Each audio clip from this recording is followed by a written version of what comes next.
Let's take a look at the back of an NHS prescription form. More specifically, the exemption criteria, what they all mean, and who's entitled to them. It's worth mentioning at this point that this information is for NHS prescriptions in England and Wales only. Prescriptions and exemptions in other countries will vary. Now, there are 12 that are readily apparent, and a hidden one that I'll touch on in a moment. If a patient meets any of these criteria, then they're exempt from paying the currently £9.35 per item prescription charge, although it's also worth remembering that a majority of patients will also meet at least one of the criteria, many of whom will meet more than one. A is self-explanatory. The patient is below 16 years of age or 60 and above. B acts as an addition to A and is an age-based exemption for patients who are 16, 17 or 18 and are in full-time education. The "and" here is very important. A common query concerning exemption B, at least in community pharmacy, is for full-time students who are 19 and above, though they are not exempt because they must meet both criteria to fall under exemption B. D is for patients who possess a Maternity Exemption Certificate, which can be obtained via consultation with their GP and is valid until their baby's first birthday. E is for patients who are exempt because they suffer from certain lifelong medical conditions. Common examples include diabetes unless controlled by diet alone, epilepsy that requires constant anticonvulsive therapy, and cancer, including the treatment for the effects of cancer and even the treatment for the effects of cancer treatment. An application form for a medical exemption certificate can be obtained through the patient's GP, and a link to the full list of conditions covered by Exemption E is available in the description.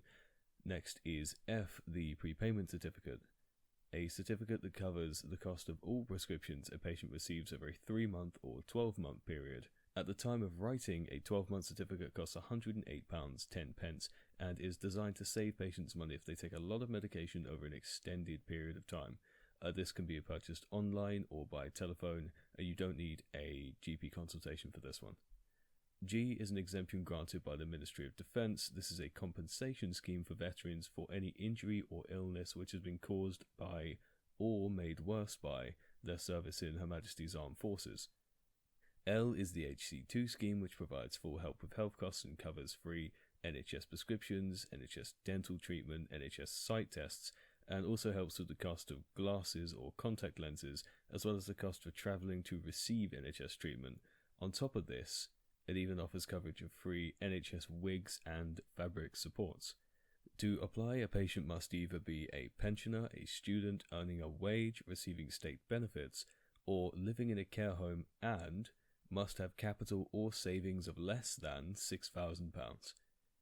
And for the sake of brevity, I'll group the few remaining exemptions together, and they cover the tax credit exemption, income-based job seekers allowance, income support allowance, the pension credit guarantee scheme for pensioners on low income, and universal credit. Though don't worry too much about teasing out which particular exemption the patient has. 99 times out of 100, the patient will know offhand. For the certificate-based exemptions, the patient will have a certificate number and an expiration date that you will need to make a note of in their record if it isn't there already. Though remember, even if a patient meets the qualifying criteria for an exemption certificate, they're not necessarily exempt from the prescription charge unless they actually have applied for and possess the certificate. Now, for the exemption that doesn't appear on the back of an FP10. Exemption X is for patients who have been prescribed free of charge contraceptives. There's no tick box for this, as it's assumed that all contraceptive pills are covered under this exemption. It's also worth noting that while contraceptives are free of charge on the NHS, treatment for menopause isn't. Full details of the exemptions can be found at the Pharmaceutical Services Negotiation Committee website, which is linked in the description.